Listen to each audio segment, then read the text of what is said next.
Taeyang Kang stood in the center of the Grand Assembly Hall. The massive chamber stretched above him like a cathedral built for gods. Thousands of beings from hundreds of worlds watched him from circular seats that rose up into darkness. Their eyes glowed in different colors. Some had many eyes. Some had none at all. But all of them were judging him. He had been a diplomat for 30 years. He had negotiated treaties and solved conflicts. He had made humanity proud. But today, everything was falling apart. High Arbiter Velmoth sat on the highest seat. The ancient creature looked like a giant mantis made of silver metal and flowing energy. It had ruled the council for 10,000 years. Its voice echoed through the hall without needing a speaker. "Ambassador Kang," Velmoth said, "humanity has violated the Technological Limitation Treaty. You developed weapons that can destroy entire star systems. This cannot be forgiven." Taeyang took a deep breath. His hands shook, but he kept his voice steady. "Yes, we developed quantum weapons, but we had to. We discovered that 3 council species were planning to invade Earth. They called us primitives. They wanted to take our world." A wave of noise filled the chamber. Angry voices in 1,000 languages mixed together. Taeyang pulled out a data chip and held it up. "I have proof. Intercepted communications. Attack plans. They were going to split Earth between them. They thought we were too weak to fight back." Velmoth raised one blade-like hand. Silence fell instantly. "The matter of the conspiracy will be investigated. But it does not excuse your crimes.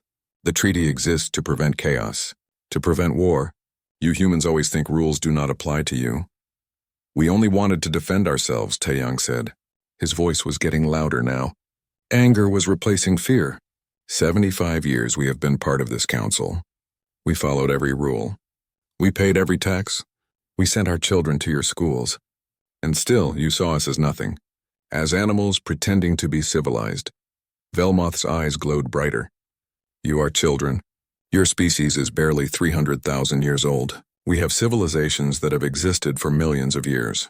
You do not understand the forces you play with." "Then teach us," Taeyang pleaded. "Help us understand. Isn't that what the council is supposed to do?" "Some species cannot be taught," Velmoth replied coldly. "The council votes now. All in favor of expelling humanity from the Galactic Council?" Lights appeared in the darkness above. Green lights meant yes. Red lights meant no. Taeyang watched as green lights filled the chamber like stars. So many green lights. A few red ones flickered here and there, but not enough. Not nearly enough. "The vote is decided," Velmoth announced. "Humanity is expelled from the Galactic Council. You have 30 days to evacuate all colonies and return to your home system. A barrier will be placed around the Sol system. You will have no contact with the galaxy. This is our judgment." Taeyang felt like he had been punched in the stomach. 30 days. They were giving humanity 30 days to abandon everything they had built in 75 years. Colonies that housed millions of people. Space stations. Trading posts. Research facilities. All of it gone. He looked up at Velmoth one last time. "You will regret this," he said quietly. "Not because we will take revenge, but because you just showed every young species in the galaxy what the Council really is. A club for the old and powerful. Not a family. Not a community. Just a club that kicks out anyone who threatens them." Velmoth said nothing. The guards escorted Taeyang out of the chamber. Admiral Hana Yun was waiting for him on the shuttle. She was a short woman with gray hair and sharp eyes that missed nothing. She had been against joining the council from the beginning. "They expelled us," Taeyang said. He slumped into a seat. 30 days, Hana nodded slowly. "Good," Taeyang stared at her. "Good? Hana, we just lost everything." "No," Hana said. "We just got free." She pulled up a hologram display. Star charts appeared in the air between them. "The council thinks we will crawl back to Earth and hide. They think we will sit behind their barrier like punished children, but I have a different idea."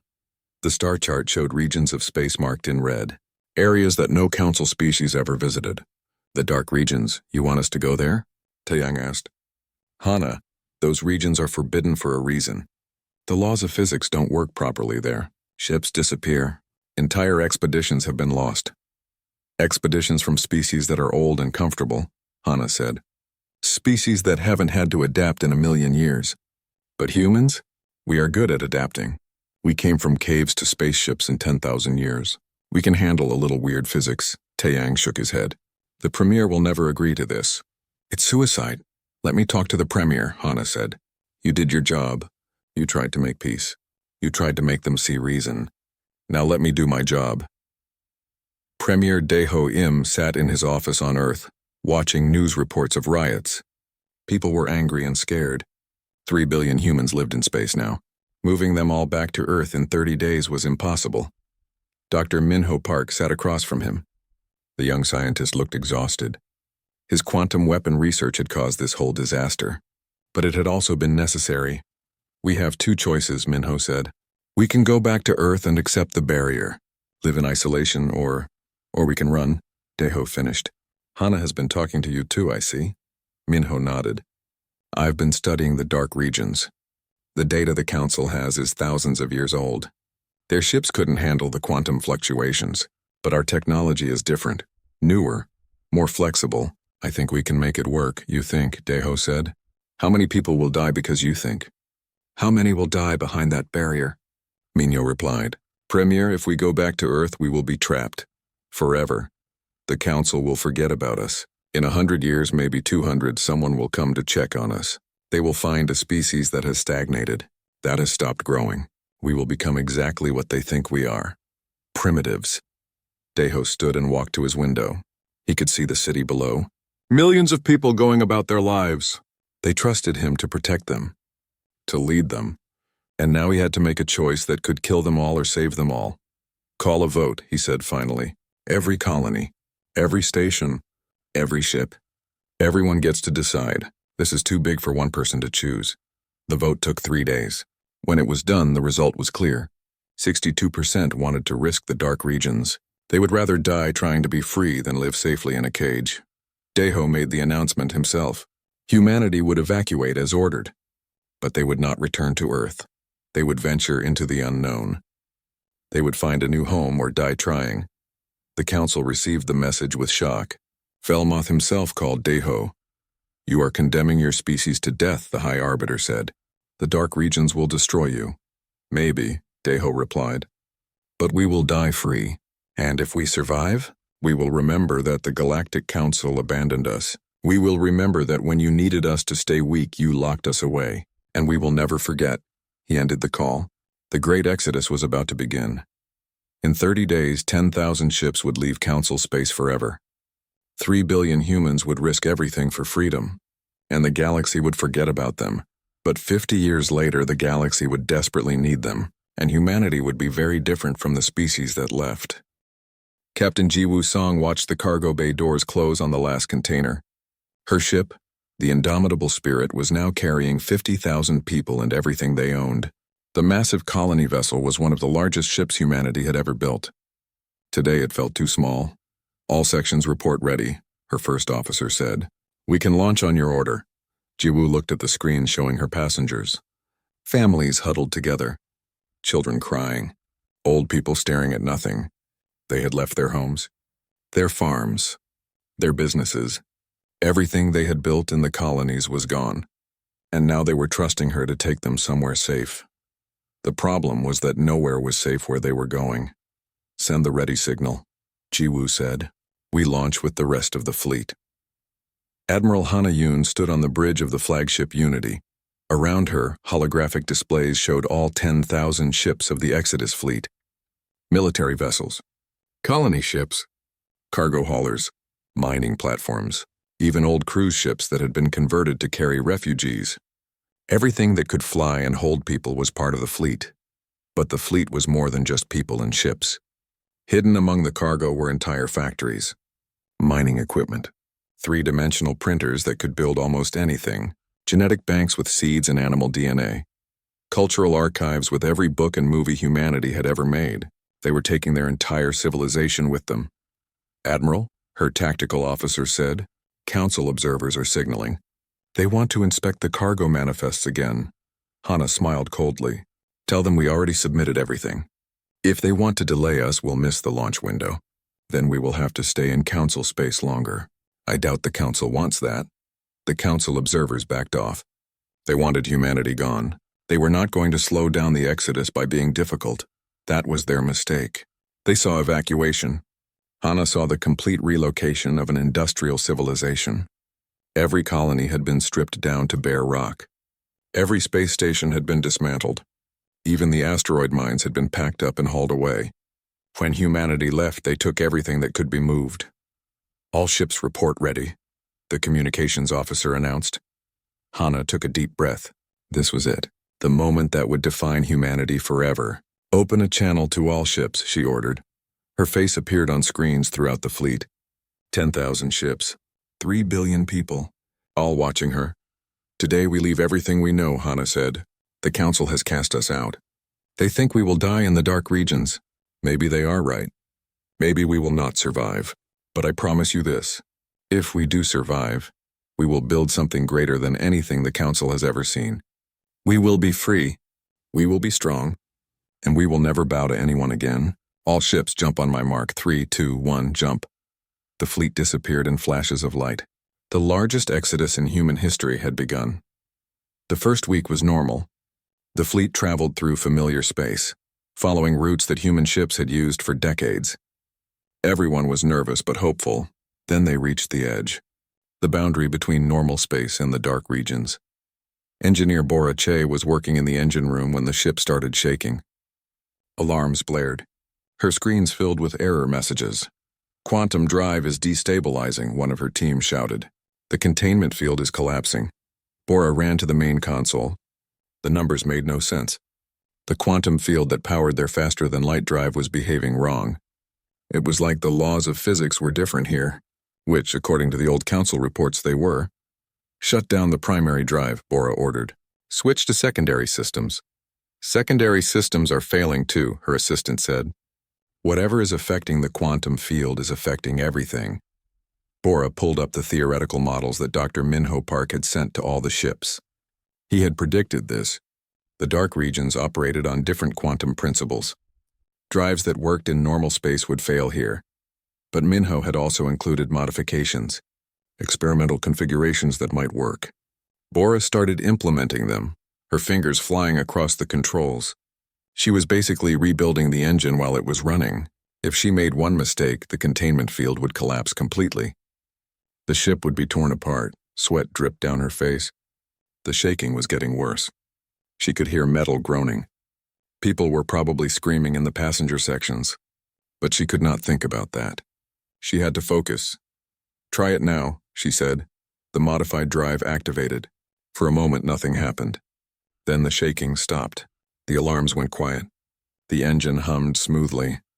"It worked," her assistant said, disbelief in his voice.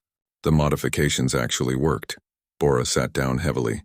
"Send the new configuration to every ship in the fleet. They'll all need to make the same changes." But as she sent the data, new reports came in. 20 ships had already been lost. Their drives had failed before they could adapt. 20 ships, hundreds of thousands of people gone. On the Indomitable Spirit, Captain Ji Woo-song had her own problems. The navigation systems were failing. The stars looked wrong. Constellations that should have been familiar were twisted and strange. "We're lost," her navigator said. "The star charts don't match. It's like space itself is different here." Ji-woo looked at the confused faces of her bridge crew. They were all young. None of them had ever faced anything like this. Hell, no human had ever faced anything like this. "Then we make new charts," Ji-woo said. "Send out probes. Map everything we can see. We'll figure this out," but privately she was terrified. They had been traveling for 2 weeks since entering the dark regions. They had lost 30 ships total. The fleet was scattered. Communication was difficult. And they still had no idea where they were going. In her quarters that night, 16-year-old Sun Woo Ri knocked on her door. The teenager was the son of 2 scientists who had died when their ship was lost. He had been transferred to the Indomitable Spirit with other refugees. "Captain," Sun Woo said, "I want to help. I'm good with computers. Maybe I can help fix the navigation systems." Ji-woo looked at the boy. He was trying to be brave, trying to be useful, trying not to think about his dead parents. "Okay," she said. "Report to the bridge tomorrow. We need all the help we can get." 3 weeks after entering the dark regions, the fleet's sensors detected something. A region of stable space, a cluster of star systems that seemed to follow normal physical laws. Admiral Hana Yoon ordered the fleet to the coordinates. It took another week of careful navigation, but they made it. When they emerged from the unstable regions, everyone breathed a sigh of relief.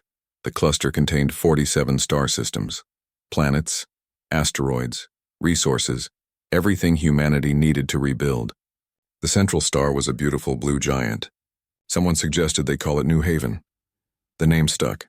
The fleet gathered in orbit around the largest planet. It was not perfect for humans, but it could be made livable. More importantly, it was theirs. No council species had ever been here. No one would come to tax them or regulate them or tell them what they could not do. Premier Deho Im, who had traveled with the fleet, made an announcement to all the survivors. "We have lost over 40 ships and almost 1 million people," he said. "We will remember them. We will honor them. But we cannot dwell on the past. We have a future to build.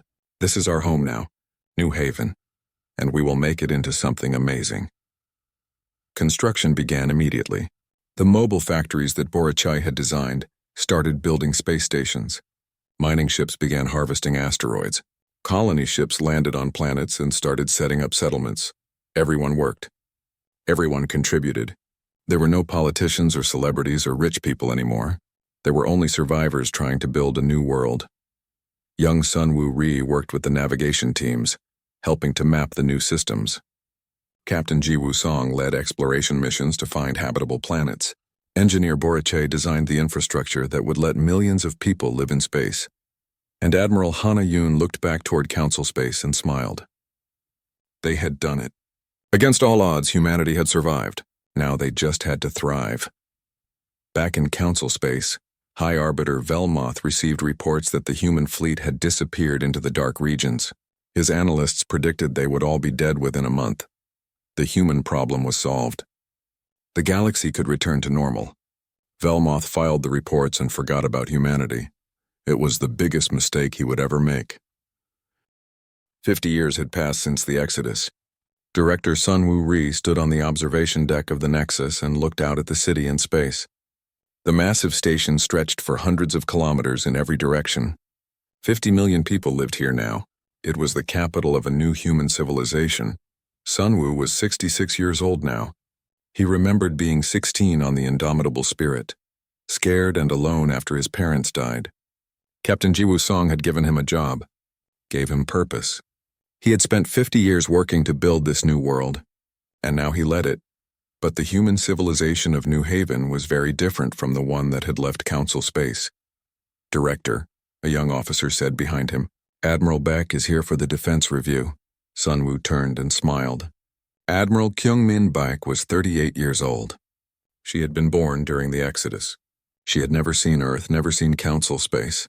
To her, the stories of the old galaxy were just history lessons. Her reality was New Haven. "Admiral," Sunwoo greeted her. "How is the fleet?" "Strong," Kyungmin said. She pulled up a holographic display. 2,000 warships now. Another 500 in construction. Every ship equipped with quantum weapons and reality displacement drives. Sunwoo studied the display. The ships looked nothing like the vessels that had left Council Space. They were smaller but deadlier. They could phase between dimensions. They could rewrite local physics. They were designed to operate in the dark regions where normal ships failed. "The flagship is ready," Kyungmin continued. "The Retribution is the most powerful warship ever built. We could take on an entire Council battle group with just that one ship. Let's hope we never have to," Sunwoo said quietly. Dr. Nari Guan worked in her laboratory deep inside the Nexus. The Adaptation Institute was her life's work. For 30 years, she had been pushing the boundaries of human biology. The problem with living in the dark regions was simple. The environment was hostile in ways that normal humans could not survive. Radiation levels that would kill unprotected people in minutes. Atmospheric conditions that would burn lungs. Gravity fields that would crush bones. But Nari had solved these problems. Not with better spacesuits or stronger ships. With better humans. The genetic treatments she had developed allowed humans to adapt to almost any environment. People could breathe toxic gases, survive in vacuum for short periods, withstand radiation that would sterilize normal tissue. The treatments did not change what people looked like on the outside. But inside they were different, stronger, more flexible. Dr. Guan, her assistant, called. "The Void Runners are here for their checkup." Nari felt a mix of pride and worry. The Void Runners were her most extreme success. They were volunteers who had undergone the most radical treatments. They could survive in deep space without suits, navigate the reality warping effects of the dark regions through biological adaptation rather than technology. They were barely human anymore in some ways, but they were also proof of what humanity could become. Jinwoo Ma led the group into her lab. He was 29 years old but looked strange. His skin had a faint shimmer to it. His eyes were too bright. When he moved, he seemed to blur slightly at the edges. The quantum fluctuations of the dark regions had changed him on a fundamental level. "Doc," Jinwoo said with a grin, "we're not breaking down yet." "Not yet," Nari agreed. "But the treatments are still experimental. We don't know the long-term effects." "Long-term we'll all be dead anyway," Jinwoo said. "Might as well be useful while we're alive." Nari ran her tests. The Void Runners were stable, healthy even, by the new standards of what healthy meant. They could do things that would have been considered impossible 50 years ago. They were the future of humanity. Or one possible future anyway. The New Haven cluster had grown beyond anyone's expectations. 47 inhabited star systems now, over 200 major space stations. 8 billion humans living on planets, moons, and artificial habitats. It was a civilization that rivaled the great empires of Council space. But it was different from Council civilizations in important ways. There were no rigid hierarchies, no ancient traditions that could not be questioned. Everything was new. Everything could be changed if it did not work. Technology had leaped forward in ways that would have been impossible under Council regulations. The Technological Limitation Treaty did not exist here. Scientists could research anything. Engineers could build anything. The only limit was imagination and resources. Ships were grown as much as built, using biological components merged with technology. Weapons could disrupt quantum fields and tear holes in space. Computers were partially organic, able to adapt to new problems instead of just following programs. Admiral Kyungmin Baek commanded this new military from her flagship, the Retribution. The ship was 2 kilometers long and bristled with weapons that the Council would have considered forbidden. It could phase between dimensions to avoid enemy fire. It could crack planets if necessary, but the military was not for conquest. It was for defense. The dark regions were dangerous in ways beyond just strange physics. There were things that lived here. Creatures that existed in multiple dimensions at once. Ancient automated defense systems left by long-dead civilizations. Spatial anomalies that could swallow entire fleets. Humanity had learned to survive all of it. More than survive. They had thrived. Director Sunwoo Ri held a meeting with the settlement leaders. Representatives from all 47 systems attended via hologram. They discussed expansion plans, new mining operations, research projects. It was routine business, but at the end, someone asked a question that was not routine. Director, a young woman from the outer settlement said, "Some of us have been thinking. We've been hidden for 50 years now. We maintain complete radio silence. We avoid any system that might be monitored. But we're strong now, stronger than we've ever been. Why are we still hiding?" The question hung in the air. Sunwoo looked around at the holograms. He saw similar questions on many faces. "We hide," Sunwoo said slowly, "because we remember what happened. The Council cast us out. They wanted us gone. If we reveal ourselves now, what happens? Do they welcome us back? Don't they fear us? They see us as a threat. And fear leads to war, so we hide forever?" The woman challenged. "Our children will never see Earth, never know where we came from. Earth is not our home anymore," Admiral Kyungmin Baek said. Her hologram stood tall and proud. "This is our home. New Haven, we built this. We don't need the Council's approval or their permission. We don't need anything from them." Many people nodded in agreement. But Sunwoo could see the division forming. Some people wanted to reach out to the old galaxy. Others wanted nothing to do with it. This debate would continue for years, but the decision would be made for them sooner than anyone expected. In a research station on the edge of New Haven space, scientists were studying the boundary regions, the areas where stable space transitioned into the dark regions. They were trying to understand the quantum mechanics that made the phenomenon possible. One scientist noticed something strange on the long-range sensors. Energy readings coming from Council space, massive energy readings, consistent with large-scale quantum disruptions, the kind that would happen during a major battle. But who could the Council be fighting? They were the dominant power in the galaxy. There was no one who could threaten them. The scientists sent the data to the Nexus to Director Sun Wu-Ri's office, along with a note that said simply, "Something is happening in Council space." Something big. Sun Wu looked at the data with growing concern. The energy signatures were getting stronger, spreading across multiple sectors. Whatever was happening, it was getting worse. He called an emergency meeting with Admiral Baek and Dr. Guan. "Should we investigate?" Baek asked. "No," Sun Wu said immediately. "We stay hidden. Whatever is happening in Council space is not our problem anymore." But even as he said it, he felt uneasy. The readings reminded him of something from Dr. Minho Park's old research. The quantum signatures looked like what would happen if someone was using distributed intelligence weapons designed to control massive swarms of machines, weapons that humanity had been expelled for researching. Sun Wu pushed the thought away. It was not their problem. The Council had made their choice 50 years ago.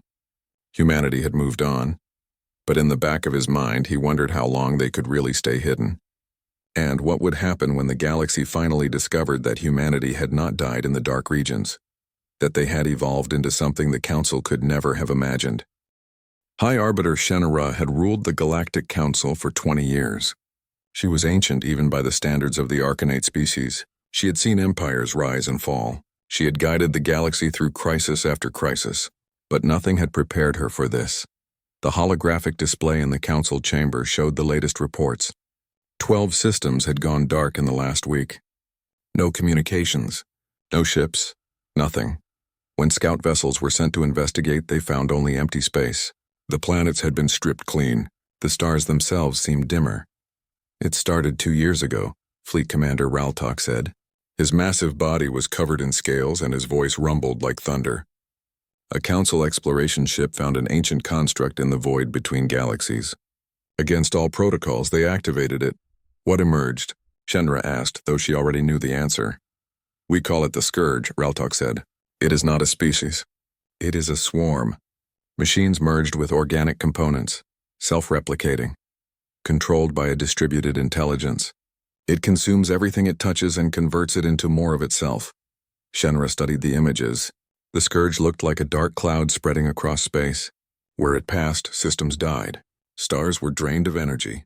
Planets were reduced to dust. It was like watching a disease consume the galaxy. "What have we tried?" she asked. "Everything," Raltok said bitterly. "We sent 50,000 warships to stop it at the Outer Rim. The Battle of Outer Rim lasted 6 days. We lost 47,000 ships. The Scourge consumed the wreckage and grew larger." The chamber was silent. 47,000 ships. That was the largest military force the Council had assembled in 10,000 years, and it had been destroyed in less than a week. "How is that possible?" a counselor asked. Dr. Vinali stepped forward. The scientist looked exhausted. "The Scourge is adaptive. Every weapon we use against it is analyzed and countered within hours. Our technology is too old, too predictable. The Technological Limitation Treaty ensured that our weapons have not changed significantly in thousands of years." The Scourge learned to defeat them almost immediately. Shenra felt cold. The treaty had been put in place to maintain stability, to prevent species from developing dangerous weapons, but now that caution was killing them. "What do you recommend?" she asked Venhali. "We need weapons the Scourge has never seen," Venhali said.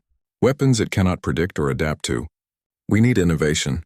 We need someone who has been developing technology without the treaty's restrictions." The chamber erupted in argument. Some species had colonies that were in the Scourge's path. They were desperate. Others were further away and wanted to focus on evacuation rather than fighting. Shenra called for order. She made a decision she knew would be controversial. "Open the deep archives," she ordered. "Search for any species that was expelled for treaty violations. Species that developed forbidden technologies." 3 days later, the archivist brought Shenra a file. It was 75 years old. The file was marked with a red seal indicating a species that had been cast out. The species was called humanity. Shenra read the file carefully. Humanity had been expelled for developing quantum entanglement weapons. Weapons that could theoretically disrupt distributed intelligence networks by severing quantum communication channels. Weapons that could destroy the Scourge. But there was a problem. According to the file, Humanity had fled into the dark regions 50 years ago, and no species had ever emerged from the dark regions alive. "They are dead," Raltok said when she showed him the file. "The dark regions would have torn their ships apart. Even if they survived the journey, there is nothing out there. No resources. No habitable worlds. They would have starved." "Perhaps," Shenra said. "But we have to try. Send an expedition. 1 ship, volunteers only. Have them search for any sign of human survivors or their technology." "It is a suicide mission," Raltok warned. "The entire galaxy is dying," Shenra said tiredly. "Everything is a suicide mission now." The survey vessel Discovery left Council space a week later. The crew consisted of scientists and explorers who knew they would probably never return. They carried a message beacon in multiple human languages. The message was simple. "The Galactic Council requests humanity's aid. The galaxy is dying. Please respond." The Discovery entered the dark regions following the same route humanity had taken 50 years before. Within 2 days, their systems started failing. The quantum drive became unstable. The navigation system showed impossible readings. The ship began tearing itself apart at the molecular level. The captain sent a final message back to Council space. "We underestimated the danger. The dark regions are worse than the archives described. If humanity came here, they could not have survived. We are—" The message cut off. On the Discovery, the crew was struggling to keep the ship together. Power was failing. Life support was failing. They had maybe an hour before the ship completely broke apart. Then their sensors detected something. A ship approaching. But it was like no ship they had ever seen.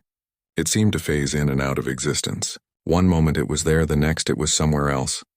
The sensors could barely track it. The captain tried to hail the ship. No response. Then suddenly the ship was right next to them. Docking clamps attached. The Discovery shook as the unknown vessel connected. The airlock opened. The captain and his crew grabbed whatever weapons they had and aimed at the opening. They had no idea what was coming through. Figures emerged. Humanoid shapes. But wrong somehow. They moved strangely. Their outlines were blurry. They were not wearing spacesuits even though the Discovery's environmental systems had failed. They were surviving in vacuum. One of the figures spoke. The voice sounded strange, like it was coming from multiple directions at once. "You are looking for humans," the figure said. "You found us. My name is Jinwoo Ma. Welcome to our territory." The captain stared in shock. These things were human. They looked barely humanoid. They moved through walls. They survived in vacuum. What had happened to them? "You sent a message," Jinwoo continued. "Something about the council needing help. That is interesting.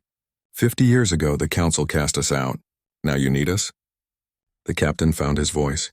"The galaxy is being consumed by something called the Scourge. We cannot stop it. We thought humanity might have technology that could help, but we believed you were all dead." Jinwoo laughed. The sound was unsettling. "Dead? No, we adapted. Come. I will take you to the Nexus, to Director Ree. He will decide what to do with you." The Discovery was towed through the dark regions by the strange human ship. The journey took 3 days. The council crew watched in amazement as the human vessel navigated through impossible conditions. Space itself seemed to twist and bend around it. The ship adapted to every change in physics. Then they emerged into stable space, and the crew saw something that made them question everything they knew. The Nexus hung in space like a jewel. It was massive beyond anything the council had built. A city in space housing tens of millions. Around it, hundreds of ships moved in organized patterns. Massive factories built new vessels. Mining ships hauled resources from nearby asteroids. This was not a dying remnant of humanity clinging to survival. This was a thriving civilization. The captain sent an emergency transmission back to Council space. But he knew it would take weeks for the message to arrive. The Council had no idea what they were about to face. Humanity had not died in the dark regions. They had evolved. They had become something new, something powerful, and now the Council needed them desperately. Director Sunwoo Ree sat in the Council chamber of the Nexus and looked at the visitors from Council space. They looked terrified. They should be. They had just learned that humanity was not only alive, but thriving in ways the Council could not imagine. The captain of the Discovery stood before him. The man kept glancing nervously at the walls, at the technology he could not understand. At the guards who stood so still they might have been statues. Except the guards were void runners. They could phase through those walls if they wanted to. Let me understand this correctly, Sun Wu said. His voice was calm but cold. 50 years ago the council expelled us, cast us out into the dark regions expecting us to die. Now something is destroying the galaxy and suddenly you remember we exist. Suddenly you need our help. The captain swallowed hard. Director Ree, I understand your anger. But this is not about politics. This is about survival. The scourge has already consumed hundreds of systems. Billions of lives lost. If we do not stop it, the entire galaxy will die. And what does that have to do with us? Admiral Kyungmin Baek asked. She stood next to Sun Wu, arms crossed. We are not part of your galaxy anymore. The council made that very clear. The captain pulled out a data chip. This contains everything we know about the scourge. Our scientists believe it operates through distributed quantum intelligence. The only weapons that might work against it are quantum disruption devices. Weapons humanity was developing 50 years ago. Sun Wu took the chip and inserted it into his console. Data appeared on the screens around the chamber. Images of the scourge. Battle reports. Casualty numbers. It was bad. Worse than bad. The galaxy was dying. Dr. Nari Guan studied the data carefully. The quantum signatures are consistent with swarm intelligence. The scourge is not one entity. It is billions of units operating as one. If we could disrupt the quantum entanglement that links them, the swarm would collapse. We can do that, Kyungmin said. Our weapons are designed for exactly this kind of target. We could destroy the scourge. The question is, Sun Wu said slowly, should we? Silence filled the chamber. The council captain looked shocked. You would let billions die? The captain asked. The council let us die, Kyungmin said harshly. Or tried to. Why should we save them? The debate lasted 3 days. The council captain and his crew were given quarters and treated well. But they were also watched constantly. The humans of New Haven did not trust easily. Sun Wu called meetings with leaders from all 47 systems. The question was simple. Should humanity help the council? Many said no. The council had abandoned them. Let the council face the consequences. Others argued that this was an opportunity. If humanity saved the galaxy, they would be owed a debt. They could negotiate for whatever they wanted. But Dr. Nari Guan raised a different point. If the scourge consumes the entire galaxy, will it stop? Or will it keep spreading? Eventually it will reach the dark regions. Eventually it will find us. We can fight it now when we have allies or later when we are alone. That argument swayed many people. This was not about helping the council. This was about protecting humanity's future. Finally, Sun Wu called for a vote. Every settlement, every station, every ship, everyone had a say. The result was close but decisive. Humanity would help, but on their terms. Sun Wu called the council captain back to the council chamber. Admiral Kyungmin Baek stood beside him. Behind them, holographic displays showed 200 warships preparing for departure. We have decided to help, Sun Wu said. But understand this. We are not rejoining the council. We are not your subjects. We are independent allies. After this is over, we go our separate ways. The captain nodded eagerly. Whatever terms you want. High Arbiter Shenra authorized me to agree to anything. Good, Kyungmin said with a cold smile. Because the galaxy is about to learn what 50 years of unrestricted advancement looks like. Admiral Baek, prepare the fleet. The human fleet emerged from the dark regions at the edge of council space. 200 ships. They were smaller than council warships, but they moved differently. They phased in and out of normal space. They seemed to exist in multiple dimensions at once. Every alarm in the sector went off. Council defense forces scrambled. They had no idea if this was an invasion or salvation. Admiral Kyungmin Baek broadcast on all frequencies. This is Admiral Baek of the Independent Human Fleet. We received your distress call. We are here to end your nightmare. Stay out of our way. On the council command station, High Arbiter Shenra watched the human fleet with a mix of hope and terror. 200 ships against a swarm that had destroyed 47,000 council vessels. Either humanity had a plan or they were all about to die. The human fleet moved toward the scourge's advance. Kyungmin stood on the bridge of the Retribution and studied the enemy. The scourge was massive, a dark cloud spreading across space, consuming everything in its path. All ships, she ordered. Quantum disruption weapons ready. Target the dense clusters. Those are the intelligence nodes. Void runners, prepare for boarding operations. Jinwoo Ma heard the order in his ship. He and his team were the most dangerous weapon humanity had. They could survive in the heart of the scourge where normal humans would be torn apart. They could plant quantum disruption devices directly in the enemy's core. It was a suicide mission. He knew it, his team knew it. But someone had to do it. The battle began. Human ships phased into the scourge and unleashed their weapons. Quantum beams tore through the swarm, disrupting the connections between units. The scourge tried to adapt, but it could not. Human technology was too new, too different from anything it had encountered. But the scourge was vast. For every unit destroyed, 10 more took its place. The battle raged for hours. Human ships took damage. Some were destroyed, but they kept fighting. Jinwoo and his Void Runners launched from their ship. They flew through space without protection, their modified bodies allowing them to survive conditions that would kill anyone else. They penetrated deep into the scourge, dodging debris and enemy fire. They reached the core, a massive structure of twisted metal and organic material where the scourge's intelligence was most concentrated. Jinwoo and his team planted quantum disruption devices throughout the structure. Devices armed, Jinwoo reported to the fleet. Get clear. This is going to be big. The fleet pulled back. Kyungmin watched her screens as the Void Runners tried to escape the core. Most of them made it, but not all. Jinwoo was the last one out. He saw his team getting clear. He smiled. They had done it. Then the Scourge's defenses caught him. He felt his body being torn apart at the molecular level. He triggered the quantum devices manually. The explosion was not fire or force. It was something deeper. A disruption in the fundamental quantum fields that held reality together. The Scourge's distributed intelligence shattered. Billions of units suddenly lost connection with each other. The swarm fell apart. The battle was over. The human fleet regrouped. 17 ships had been lost. 3,000 crew members dead, including Jinwoo Ma, who had sacrificed himself to save the galaxy. Across council space, people watched in disbelief. The Scourge was defeated. The nightmare was over, and it was humanity that had saved them. The species they had cast out. The species they had assumed was dead. High Arbiter Shenra requested a meeting with Admiral Kyungmin Baek. She traveled to the Nexus herself. When she arrived, she was stunned by what she saw. A city in space that rivaled anything in Council territory. A civilization that had built all of this in just 50 years.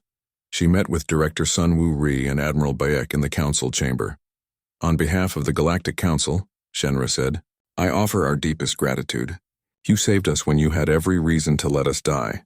We offer you full council membership, territory, resources, reparations for what was done to you. Name your price. Sunwoo shook his head slowly. We appreciate the gesture, but we do not want to rejoin the council. We have built something here. Something that works for us. We will establish diplomatic relations as equals. We will share some technology to help you rebuild. But we remain independent. Shenra looked surprised. You do not want revenge? You do not want to dominate the council? No, Kyungmin said. We do not want to rule anyone. 50 years ago you dismissed us because you feared we would disrupt your order. You were right to be afraid. But not because we wanted to destroy your civilization. We just wanted to build our own. You gave us the freedom to do exactly that. Thank you.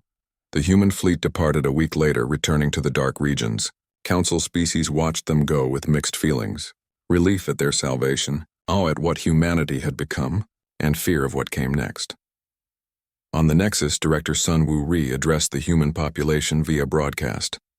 He spoke of those who had died, Jinwoo Ma and the Void Runners who gave their lives. He spoke of the choice humanity had made to help despite everything. They dismissed us because they thought we were weak, he said. They are desperate to bring us back because they realize we are strong. But we are not going back. We are not their subjects. We are not their saviors. We are something they never imagined we could be. We are free. The broadcast ended. Outside the Nexus, construction continued. New ships. New stations. New settlements. Humanity's expansion accelerated. They had tasted independence and discovered that the unknown was not Terry.